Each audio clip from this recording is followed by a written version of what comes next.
Hey everybody, welcome back for another video. Today we're going to be talking about ancient Chinese secrets and another lost technology. And along the way we're going to be touching upon the Great Wall of China as well as the Forbidden City, so it should be interesting. So let's get started.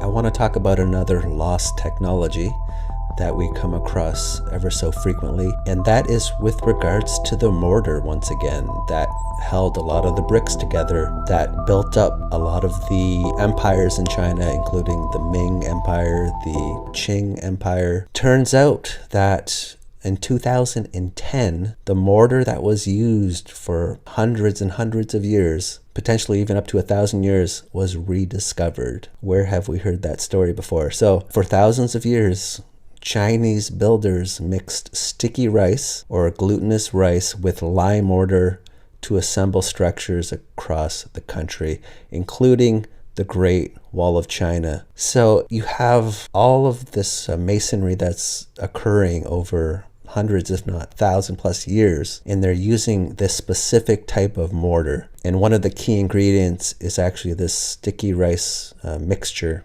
mixed with the lime mortar. And once again, it's forgotten about.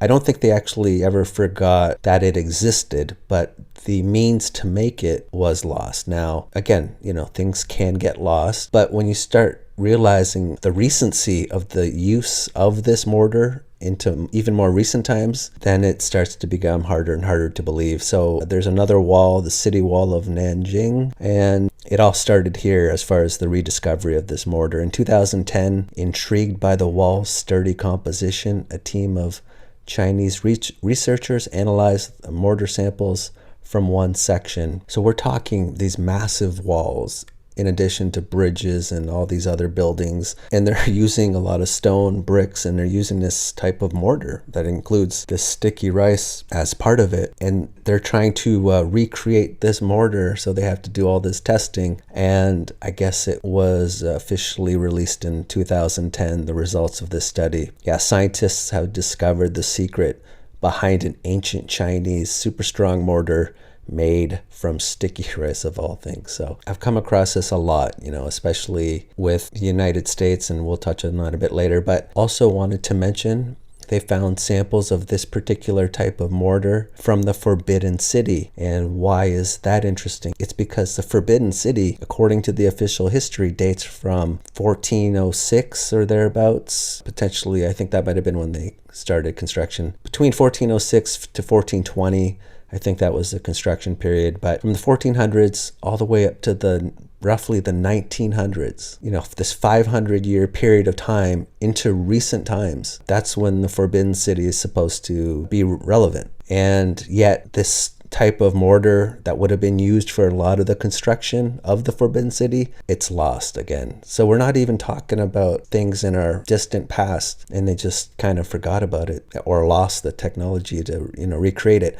We're talking about the Forbidden City, which is dating into more recent times. So I just wanted to highlight that. And to even take it a step further, off the coast of China you have Taiwan, and according to the official history, the Dutch they established a city there, or a fort, called Fort Zeelandia in the 1600s. And it turns out that this Fort Zeelandia, they were actually using some of the same mortar. The mortar is locally made of a mix of sand, ground seashell, sugarcane juice, and sticky rice. So this stuff even goes back to the 1600s with the Dutch. So I'm just kind of adding this to the equation because now you have a whole different set of people that had access to this technology, and it still gets lost. So it's just kind of surprising. But this Fort Zeelandia is an interesting place because they tell us all that's left, I think, are like two parts of this massive wall. And we're told there were a lot of Dutch buildings, though, that were within it. But unfortunately,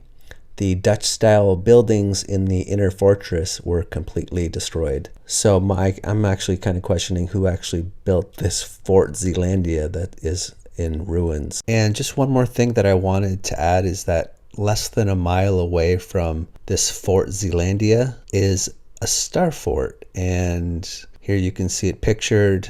It goes by a few different names. One of them is the Eternal Golden Castle. But what's interesting to me, at least, about this fortress is that the bricks that were used for the construction of this Eternal Golden Castle were taken, we are told, from the remains of Fort Zeelandia, which again is about a mile away. So both this particular star fort and that Dutch settlement, Fort Zeelandia, they're built essentially using the same materials. So I can't help wondering if they're actually maybe, just maybe, the same age. And what that age is, I don't know. But again, we're told Fort Zeelandia was built in early to mid 1600s. And this star fort, we're told, was constructed in the 1870s. So we're talking at least a 200-year difference in the construction of both these structures. But I'm thinking maybe actually they were built by the same party, whoever that may be. So I just wanted to mention this because it's an interesting thing to note. But getting back to China, turns out China's first cement factory didn't even open until 1889. So they're at a point where they have to perform restorations on a lot of these historic structures and infrastructure, including this bridge here. I guess it was recently restored using this refound mortar, which includes this rice. So yeah, just interesting stuff. And I just wanted to add, in 2017, the Roman concrete that belonged to the Roman Empire as we know it, right? They rediscovered what was in that Roman concrete. But I just wanted to mention that the actual recipe, the precise method of replicating that classical concrete still remains lost. So they know compositionally what's in it, but they don't know actually how to replicate it or recreate it still. So I kind of just wanted to add that. But again, same thing with North America.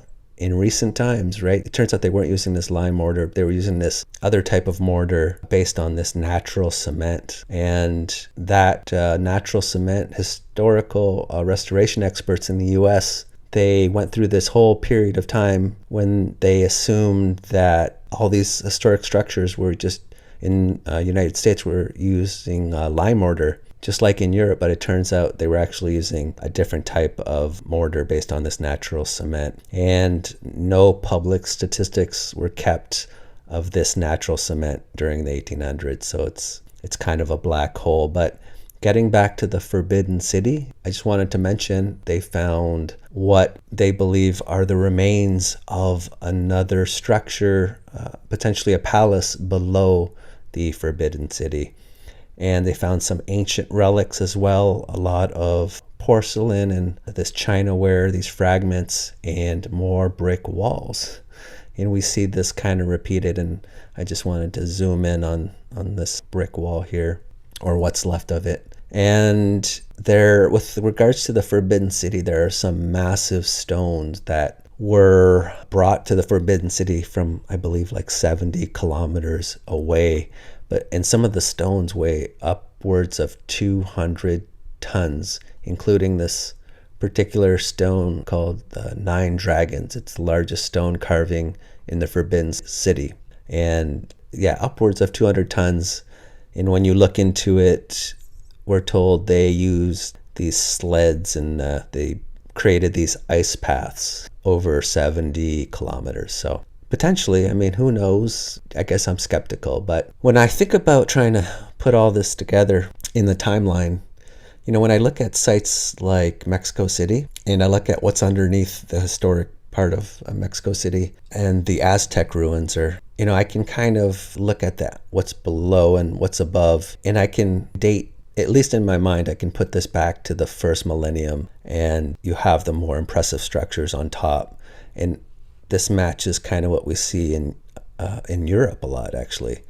So that makes sense to me. In Constantinople, you know, we have the impressive structures on top, and below we have like the remains of the Hippodrome, and there's a lot of ports buried. And so when I'm looking at sites like these two, I can, if there was a disaster in the first millennium, this makes sense to me, right? These sites make some sense to me. I can kind of put them together, lump them together. But when I start looking at sites like Charleston, for instance, in South Carolina, where you have, you know, these more historic structures on top, but then below below the surface of the city, you have a lot of these brick foundations, brick structures, or what's left of them. And also here with the Forbidden City, you have underneath it, you have more brick foundations or structures. So with these two examples, it's kind of harder for me to place them. Like, is what's underneath these sites, is it a more recent destructive event? I guess what I'm wondering, or is this fit in with like the buried